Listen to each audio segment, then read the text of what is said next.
та миний загснуудыг эргэж чадсан болов.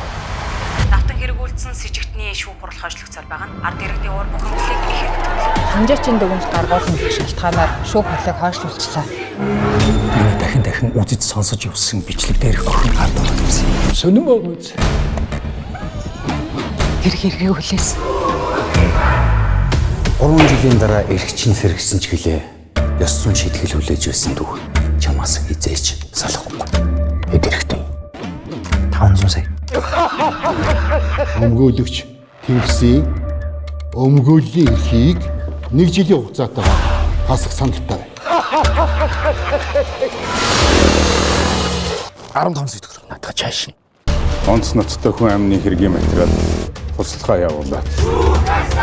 Та бид хоёр яг адилхан болчихлоо. Наад шүүгдэгч чинь толгой орогд гаргаа болчиход байна шүү дээ. Хэдүүлээ чадан заяа. Чи ухаантай шүү дээ. Одоо хангалттай.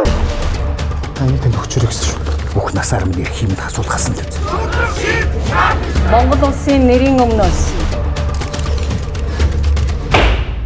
Намайг уучлаарай. Аваа би яагаад Хохирогчийн аав нь мөнгө өгсөн гэж уурлаад тэр хүн дайраа.